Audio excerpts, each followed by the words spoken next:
what my reaction to those pictures. I've got an outline there, Bob. Yeah. Maybe whatever at this point comes to mind. Where were you at the time? Can you remember where you were, what you were singing? That Well, it's an old suit, and it's got pleats in it and so forth, so it had to be like 55 or 56. And the guy in the background is my first drummer, DJ Fontana. So those were the early days when you were doing the road tours and you were driving? What were the appearances like then? What were the crowds like? Oh, they were good. They were really good. Just that's the same guitar that I use now. Same one. You had the same guitar all these years? You're kidding. Yeah. I remember another one that said Elvis Presley on it. It's kind of inlaid. Yeah, well, I have two, you know. Yeah. I was in a nightclub one night, and this big fight broke out in this club. I had two guitars. I always keep one on the side in case I break the strings. And I remember thinking, I hope that nothing happens to that guitar. It's brand new. I heard a crunch, and this guy had stepped in it. Had it hanging on his foot, man. So I had to get a new one there. But as far as where these were, I don't know.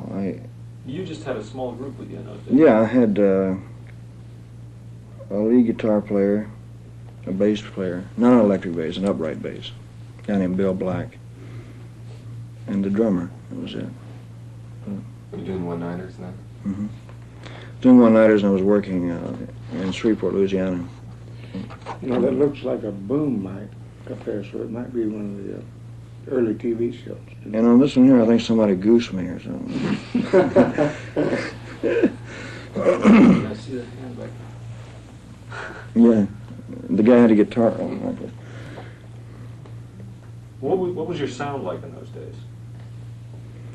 How would you describe it? Well, it was good. It was good, you know, for then, I thought.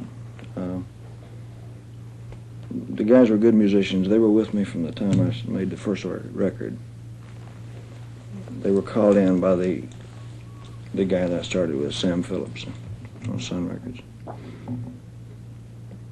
What was it like traveling in those days? I mean, that's a long time ago.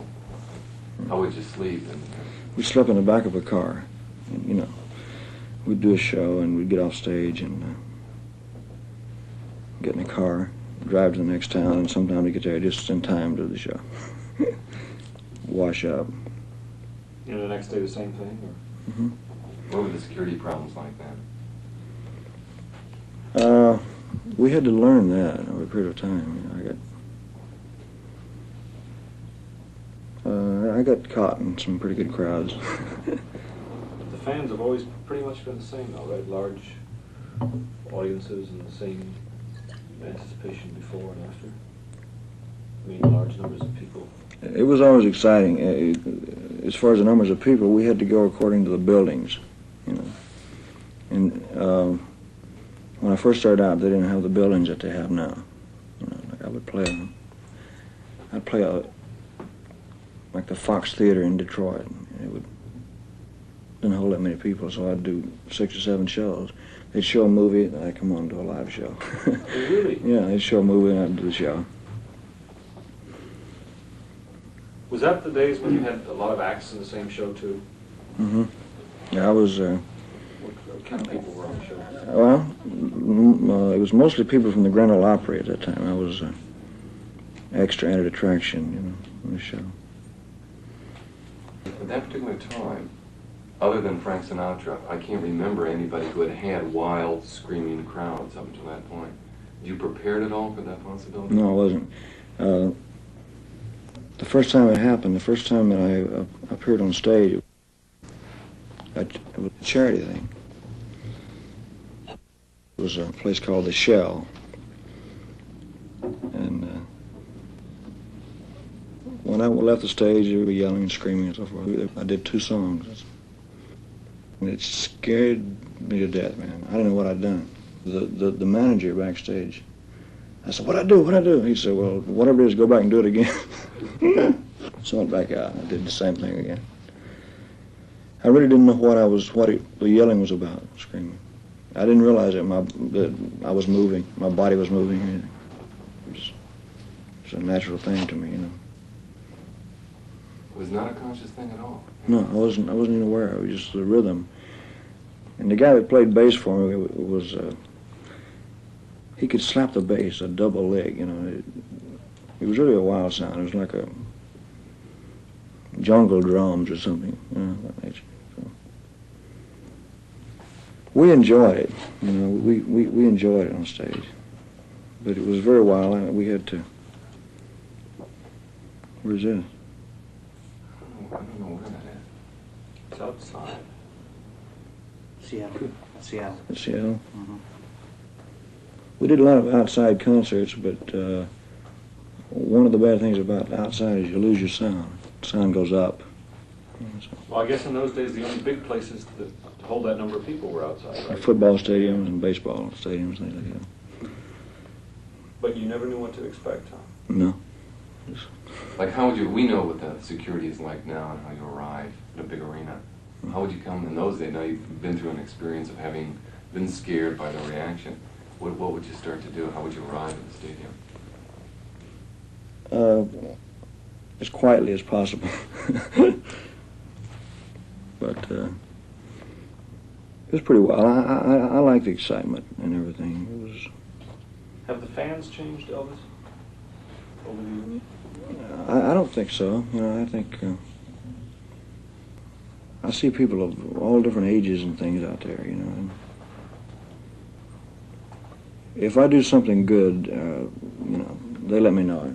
If I don't, they let me know that. Like, for a while, it was a theory that anything I did would sell and so forth. Well, I knew that was not true. It's according to the material. You got to have good material.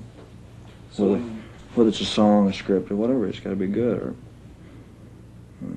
Time just wrote an article on the Rolling Stones, and in the article they said only Elvis Presley, except for maybe Jagger, has that ability to play a crowd like a giant instrument panel, to tune them up and to tune them down. And we saw it on the tour. in other words, you work the audience. yeah, How does that happen? well, it's just it's a give and take proposition in that they give me back the inspiration and you know. Kind of a circular thing. Sure. You give them something. Sure. I work absolutely to them, whether it's 6 or 6,000, it doesn't really matter. It's just they bring it out of me, the inspiration, the ham. If you go out there some night, Sure. let's say you're in 4 or 5 tunes, and it just isn't coming back from the audience, what do? I change the songs around. I'll go back and stay up all night, working on it, you know, worrying about it. I'll find out what it is. It's not getting off the ground, you know, the first 4 or 5 numbers. Because that's very important, you know. Do you ever play to one particular person in the audience? Do you ever single out, say, a girl that's on the side of the stage? Play to her? That's difficult because of the lighting. So dark. I can't hardly see them, you know. I can see them, but not in detail, you know. You can count the flash bulbs. I will play off of an isolated incident, say if somebody's really jumping up and down or yelling or enjoying it or whatever. I'll play to that in a way, you know. Not all the time, but I'll go to it. Let's talk about how the whole show has come to be. Because I know it's your creation. You know, from every person up there is really somebody that's up there for a reason. Like, for instance, the stamps. How do they come to be picked?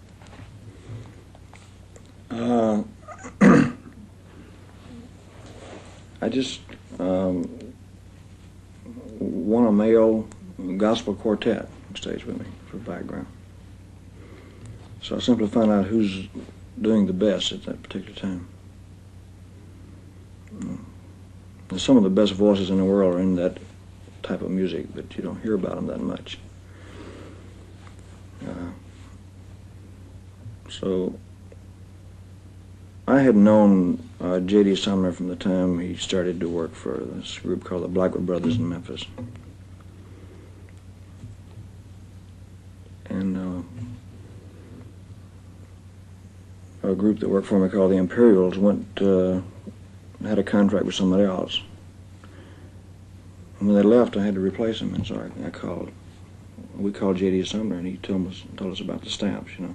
It was a new group that just put together. The name of the Stamps has been around for years, but the groups have changed, and this was a new group that had just been put together. So they sent me some records of these guys, and I picked them on that basis. And the same with the girls singers. They had backed Aretha Franklin and a lot of other people. Why was it important for us to have a male gospel group as part of the act? How did that fit in? In other words, was there a certain feeling you were going after for your whole show? Yeah. I think one time. That plus, excuse me, Jerry, that plus, I wanted musicians that could play any type of music. Lead guitar players and bass, piano, who could play classical or anything, which those guys can. And all the musicians were all handpicked. I auditioned musicians for days and days, drummers, guitar players. Somebody said, I said, who's the best guitar player around? And they said, well, Glenn Campbell and James Burton. And I said, well, Campbell's out. He's on his own, so James Burton. But there's a lot of good men around. It's just a matter of finding them.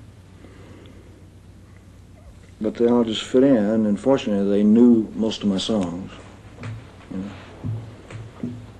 But I mean, you wanted voices behind you, and Wanted voices behind me to help add to the fullness of the sound and to get the dynamics of the show.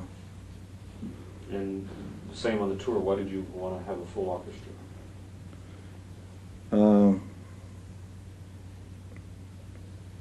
Because of the places being so big and everything, I wanted to fill the room up with sound as much as I could, with music. And a lot of records have been orchestrated. You mean like on arrangements like Bridge Over Troubled Water and American Trilogy? Yeah, you've got to have that bigness there. You've got to have the dynamics of sound. And I enjoy it. People wonder how I do it night after night or something. I really like it. I'm perfectly at home out there. I may lose 4 or 5 pounds a show easily, but I don't mind it. I've been doing it ever since I've been in this business.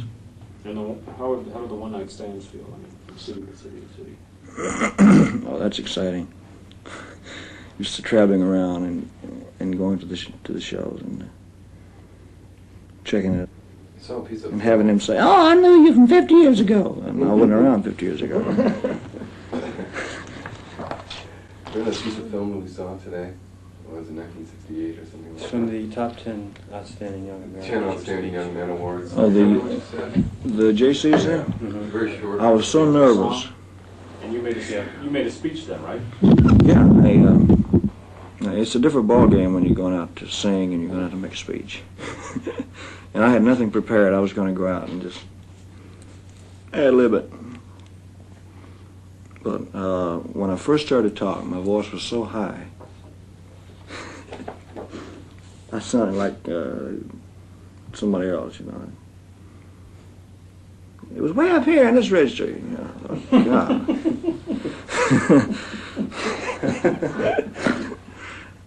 I was really nervous. I don't know what I said. There's something about a song. I think I used it without a song the day we were in. You used that from the song. You said something interesting leading into that. You said, when I was a kid, I used to read comic books. I was the hero in the comics. When I saw movies, I was the hero in the movies. And I was like, really beautiful, when you begin the whole projection of being a hero.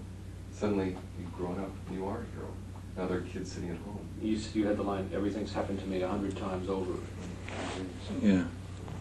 Is that what I said? It was very sincere. It was sincere. Yeah, I just, It was something only you could have said. it just came to me at the time. I didn't prepare it at all. Can I tell you guys I wrote that? Or you did. The secret to every great man is a good speechwriter. That's what you wanted to say, right? No, y'all know. But when you were a kid, is that how you identified with being a hero, by a comic book or by a newspaper? Oh, yeah, sure. Like, who are your heroes?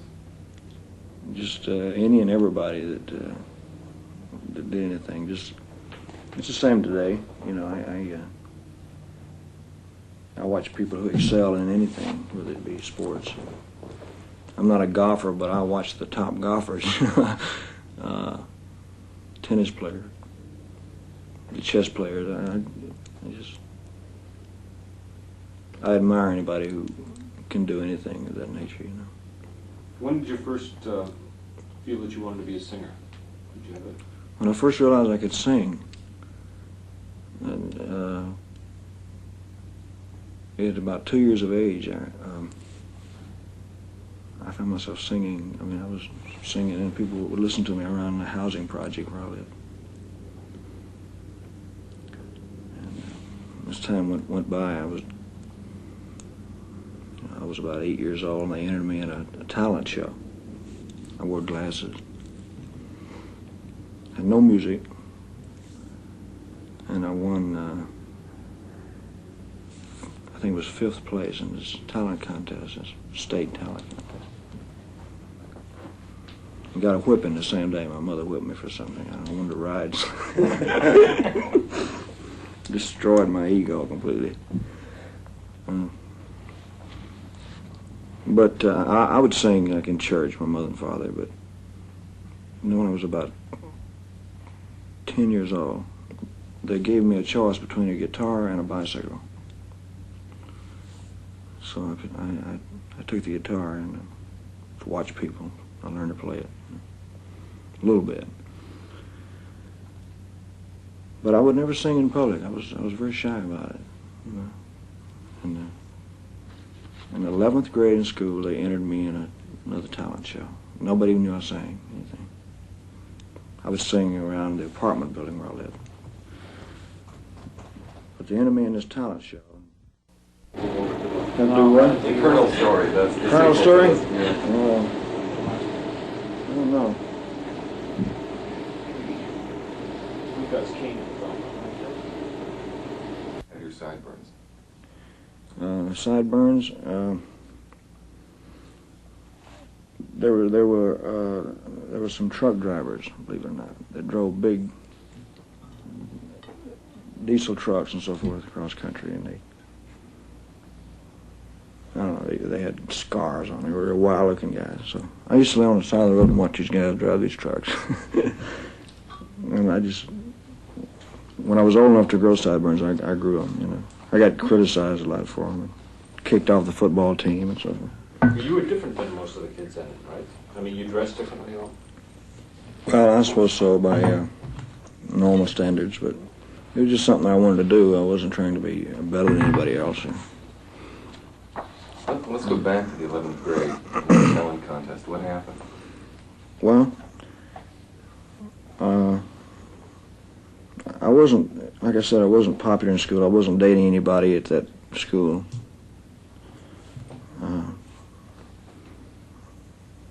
I failed music.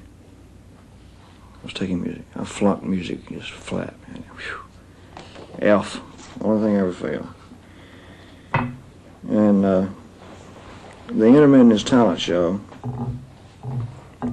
When I came out, I did my 2 songs. And when I came on stage, I heard people kind of rumbling and whispering and so forth. Because nobody knew I even sang, really. And it was amazing how popular I became in school after that. What did you say? Let me see. Till I Waltz Again With You by Teresa Brewer. That's a song I sang. So then I went on through high school and I graduated. What happened? You never sung in public before. You get out there, you're scared, pissless, and and you start to sing. What happens? Well, about the same thing happened later on at the Shell. You know, the kids, everybody really went. You know, I got 10 or 11 encores, that type of thing. They just kind of halted the show at that period. and it scared me, but then it made me very happy too. But I was still shy about it. I wouldn't sing in public for a long time, and I went for maybe a year. I just kind of forgot about it. I got out of school and I was driving a truck. I was dating a girl and waiting for her to get out of school so we could get married. And I was training to be an electrician because they make $3 an hour. You know, and I was very serious about it. I made the first record really as a personal thing for my mother. And that same company called me a year later and said, "We got a song that you might be able to do." It was 12 o'clock. I said, "Can you be here about 3 o'clock?" I was there by the time they hung up the phone. You know. Whoop, I know it, man. So. What did your dad say about a guy with a guitar? Yeah. He still feels that way today. No, it's funny. I say it to him every once in a while. He just laughs about it. He gets embarrassed if I say it in front of somebody. Here I was having an epileptic fit. You know, they just happened to film it. How old were you then when that picture? Do you have any idea? I was about 19. You look like you're trying to get your balance. Oh. What happened to all those movements that you used to do? I noticed you changed them around a lot. I don't know. I learned better after a while. What happened when you went on TV that time? You mean when they filmed me from the waist up? I think it was a matter of, it was new at that time to see anybody's body vibrate or move at all. That's what I was doing. When you went on with Sullivan Show, did you know he was going to film you only from the waist up? I wasn't conscious of those type things, you know, really. But in that day, do you think people thought it was shocking, or? I think so. I think they probably did. How'd you find out that he had cut it that way, that he had not shot your whole body? When I saw it. I played back, and I was so busy at that time, man, until I didn't really have time to. You gotta remember, you know, I was just 19. They just shoved me out in the world. Did things start happening fast? Yes, very fast. What happened there? Well, I started working on those shows with those guys from the opera. Started traveling and doing more TV shows, and I came to Hollywood. I did 4 movies. So everything was happening in a short period of time. And then, right when I was going good, I got drafted. And overnight, it was all gone. It was like a dream. Pow. Changed. What happened in the Army? What did you expect and what did you find? How do people treat you? They treated me very well. You know, I've had people ask me if I had a rough time or something. I just did the same thing everybody else did. I didn't ask for anything, and they didn't give me anything, you know. I just did the same thing everybody else did. And I made it very well. I had no trouble at all. I remember your dad was telling me that they expected you to sing, and but that you didn't want to make it that kind of a. Now, they asked me once or twice, like Bob Hope would come over and do his Christmas thing, Christmas show. And they'd put a little pressure on me about doing his shows. And I said, "Gentlemen, I don't have any instruments. I've been in the service about a year. I was a corporal. I said, I don't have any instruments. It'd be difficult for me. I'd have to bring my musicians over here. I will do that. But I didn't want to do it. I just felt I couldn't really mix the two. I couldn't be in show business and be in the service too." until that period of time, one of the things that I remember, maybe I've heard it, maybe I've read it in books,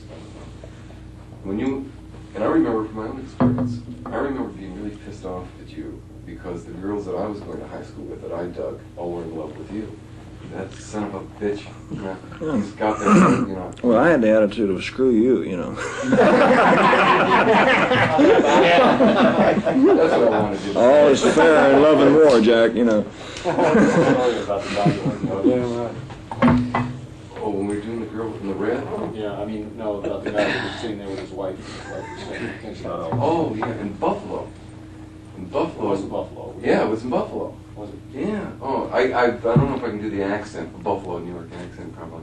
But I had the videotape camera, and I was out in the audience, and we were going to tape that concert so that we could prepare for Hampton Roads. And the lady, there's two couples sitting there in their mid-30s or something like that.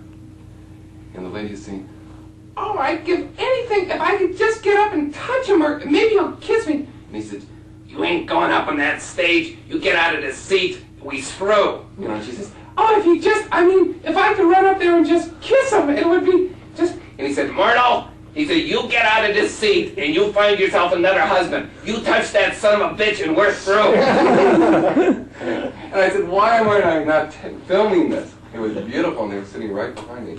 And she got, like the rest of the night, they didn't talk, and he sat there like this all night. He wasn't about to get into the concert at all. Yeah, that's funny. No, I found, you know, through the years that most of the guys are pretty understandable about it, you know. But you had gotten into some open hostility. Somebody had punched you or something one time. Yeah, I had a few instances like that. Like somebody walked up and asked me for an autograph, take a swing at me. But they realized that I fought back. You know. And I didn't have any trouble like that from the time I got out of the service on. It was just those first few years I had to watch for it, you know. I think maybe one of the things the Army did is it made you aware of the fact that you could just be accepted as a human being, as just another guy. Well, that's exactly what they did, you know. And we were under wartime conditions in Germany, and I was in a tank corps, so we were up on the Russian zone most of the time, just on patrol. And the weather was bad. It was 10 degrees below zero. And I tried to keep my morale up and keep going, keep busy. Were you surprised the fact that suddenly you were just being accepted as another human being? I was pleased with it. You know. The first few days, the guys just watched me, kind of watched me to see what I was doing, what I was going to do. When they saw I was doing the same thing that they were, they started to come around and talk to me and ask me questions about what was it like to make a movie, stuff like that. I found myself in Germany, guys would get letters from home. You know, the girl had gone with another guy. They'd come wake me up in the middle of the night, say, ask me about it, ask me to read the letter. I found myself advising these guys what to do. I had a girlfriend too that was ding-a-ling, man. She'd run off with somebody else. But I didn't say anything about my own situation. I just kept it quiet. You had already made movies. I had 4 movies. Yeah. I didn't realize that. Yeah. A lot in a short amount of time. Yeah. Love Me Tender, Loving You, Jailhouse Rock, and King Creole. Now you grow up looking at movies, and you know wherever you happen to go to movies, you see these heroes up on the screen. Suddenly you're going to Hollywood. You're going to get to be one of them. What happened when you came to Hollywood? Well, by that time, I wasn't thinking along those lines. I didn't associate myself as being that. I was busy with a script. I had to memorize a script. It changed a lot of those things. It was a lot of work. Yeah, it was work. It was a job, you know. I had to be there at a certain time in the morning and work a certain amount of hours, and that's exactly how I treated it. So And so I was more concerned about if the picture was any good or if I was any good, and it, you know.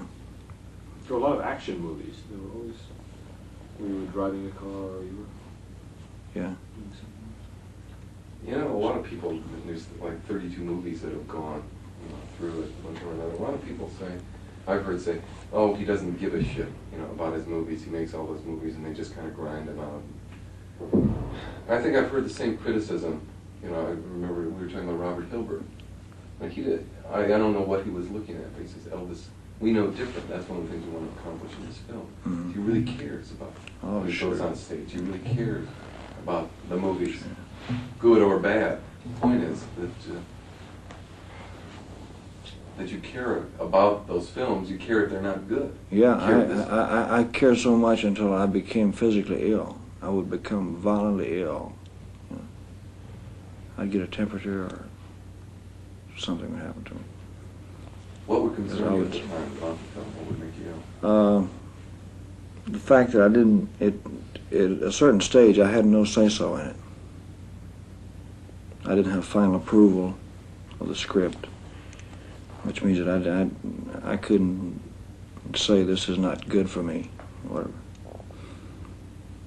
In other words, they just used you. They did anything they wanted to do. It was that type. It was more or less that type of thing. I don't think anybody was consciously trying to harm me. It was just Hollywood's image of me was wrong, and I knew it, and I couldn't say anything about it. I couldn't do anything about it.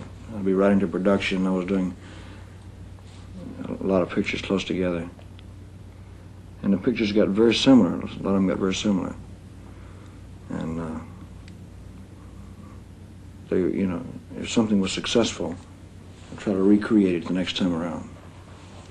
So I'd read the first 4 or 5 pages, and I knew that it was just a different name with 12 new songs, and the songs were mediocre in most cases. You can't get some. So that's what might have made it seem like the indifference, you know. But I was never indifferent. I was so concerned until that's all I talked about. It worried me sick, you know. So I had to change it, which I did. You know, I had to change it around. And on the I tour, was obligated in like 4 years in advance. Sure. You're not going to remember things like the great dance sequence in Jailhouse Rock. When Jerry told me you choreographed it, you know, you're thinking yourself, that's a beautiful sequence. Yeah. How did that come about? I mean, how did you get that kind of control? I just did it, and we had a choreographer that just more or less geared the dances off of what I did. But I don't know. It's nobody's fault, maybe except my own. I didn't know what to do. I just felt I was obligated very heavily to, a lot of times, to things that I didn't fully believe in. And that was very difficult, you know. That's the feeling I got. Well, the difference was this, I think. Turn it real quick. No, you agree, Terry. Was Elvis's contracts were made up before the scripts. In other words, when people do pictures, they do it by a script. They say, yeah, I'll do this script. Then they do the picture. But Elvis was contracted to do pictures, so he had to do a picture no matter what they told him to do. Yeah, you got 5 pictures to do. Or You whatever. say, you got to you do this script. That's You what already signed a contract? That's what I'm saying. The movies were made, the contracts were signed like 4 years in for 11 advance. pictures, 7 pictures, no matter what picture. So I had thought That's the difference. that they would try to get a new property for me or give me a chance to show some kind of acting ability or do a very interesting story. But it did not change. It did not change. And so I became very discouraged. They couldn't have paid me no amount of money in the world to make me feel any self-satisfaction inside. But yet you still did them. You must have forced yourself. I had to. What kind of film would you have liked to have made if you would have had your choice? That's hard to say. I would like to have had something that was more challenging instead of Hollywood's image of what they thought I was. You know. There was a whole big image problem as long as I can remember. I remember 2 extremes of you. I remember in high school, the image was that you were a big, bad, evil kind of guy with sideburns. And yet in the movies, I saw a completely different kind of person. A guy who would rather sing than fight, as one person described it. Singing kids. Yeah. And it was just like, and yet there was no reality. Between those two extremes, I knew that there was another person. I think one of the first things I remembered about you is there's some strange distorted image here, which I can't figure out. And I was always used to dealing with people in a one-to-one relationship. And I'd see that image of you, and I'd say, I wonder what he really thinks. I literally took it as long as I could. Physically, emotionally, everything. Just, That's why when you get on stage, I think it comes out. it's honest, it's real, it's you. Well, it's like you said I tell you, about- like I told you before, I had a completely different image of you until I met you, until I saw you in the live performance.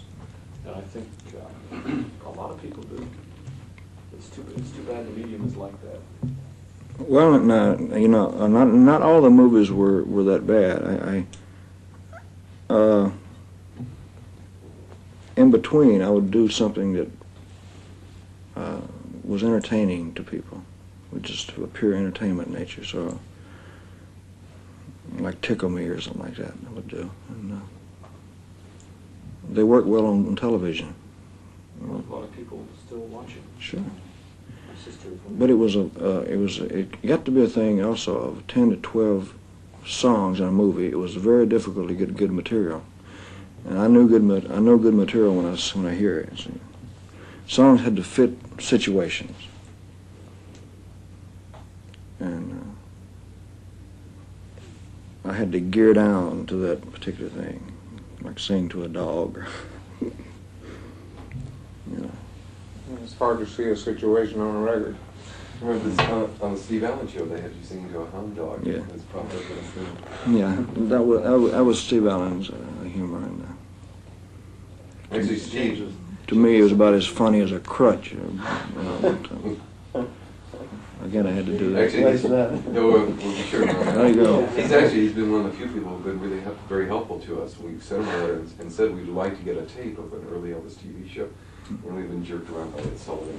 And Alan, wrote a letter right away, said, yes, I'd be happy to help, Yeah. whatever. And he sent one over this afternoon. We haven't looked at it yet. Well, he was all right. But he's a kind of a strange cornball. Now my voice is on that tape too. Right. What about some of the people that travel around with you, your friends? Can you tell us a little bit about them?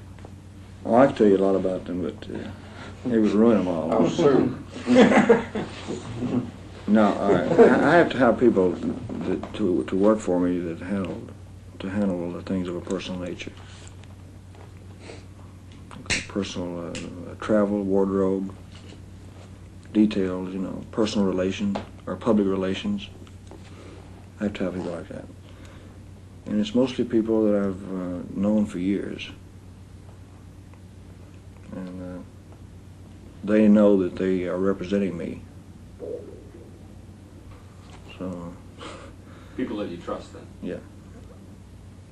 And. So when you go on a tour, what do they do?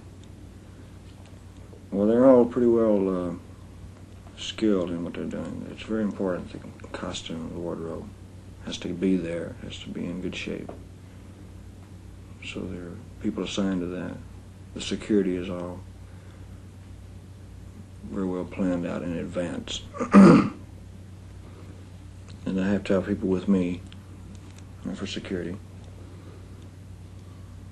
And to make sure that I get to the building on time and get inside. And a couple of the guys that I met in the Army, I met Joe in the Army, I met Charlie in the Army. And they stayed with me ever since 1960. How about Sonny and Red and Jerry? Well, Sonny went to work for me probably 1961. And Red, you went to school with. Yeah, I went to school with Red. So Red was with me in those early days when I was first traveling around. A lot of times just the two of us, before you, we need a little line, Elvis, like before you go on the tour, we're going to show a rehearsal. Before, maybe you could just say something about preparations before the tour. You get everybody together and you go over songs. Most people just think you just walk out on that stage and that's it. No, Band strikes up and you... What happens? We start discussing the songs first. I have new wardrobe made for every appearance. I don't use the same ones. So there's sketches that have to be drawn up and have to be fitted, you know, for wardrobe. And then we start talking about songs. I start going through the list of songs, and there must be 400 or 500 songs. Out of that 400 or 500, I have to pick 20 at the most. Then we start rehearsing in a little studio at RCA Victor with a small band, with a rhythm section. And we go through several songs, maybe 50 songs. We do that for several days, and we try to add to it. And then we go to Vegas and we pick up the voices. We start rehearsing with the voices. Then graduate to the big band. But all this starts to take place 2 or 3 months before I ever make a public appearance. It's all planned out. You know. Are you thinking about things beforehand? I mean, you're... Oh yeah, sure. Well, like right now, I'm going into Vegas, and that's just on my mind all the time. Songs, wardrobe, lighting, sound, everything's on my mind, you know. A lot of times you listen to the radio, hear a song, you know, think, it's a good song for the show. It'd be a good stage song, right? Hear somebody else. So I'll do it. I noticed though that every time you do a song, you do it a certain way. I mean, you do it, you put your own stamp on it. Somehow it takes on a whole different feeling. Well, that's just me, I guess. I just do the song the way that I feel it, you know. I asked Jerry about how you could have an American trilogy. He told me that you had heard Mickey Newbury do it. Mm-hmm. Mickey had worked with him a few years ago. And Chris Christopherson together. I just thought it was a very good idea, you know. And all I did was just to take it and make the sound and expound on it, you know. What was incredible to me is until it dawned on me, because we're on the stage when we have a headset on, and things are just happening, you don't really listen to the music, you're too concerned about camera angles and stuff. That here in American Trilogy, in the South, and I first dawned on me in Richmond, you've got a Union song, you've got basically a black spiritual, and of course you've got a rebel song. And yet that audience is responding from the very first note, and they're taking it all in as their music. And yet, you know, in reality, only one of the songs is really, really theirs. Yeah. Did you ever think about how they might or might not react to that? I didn't think about it until I did it on stage. There's one guy one night that had sat through my entire performance on the front stage, the front table, and he had on a cowboy hat. He sat through the entire show, man. There was no reaction much at all. So I started in a Dixie. He stood up and put his hat over his heart. That was it. He sat back down. You know. So just a few funny things would happen. I'd do the song in certain areas, and he'd stand up. I'd start doing the other song, he'd sit back down. It's a powerful song, though, and it gets a good reaction. But I've had a lot of good reaction with it. When's the first time you ever did it? Did you do it in the South? Do you remember where you did it? No, I did it in Vegas. It was Vegas, yeah, last time I think. We broke it in. Then we ought to break. Yeah, I think so. It's, Okay. it's a little warm in here. Yeah.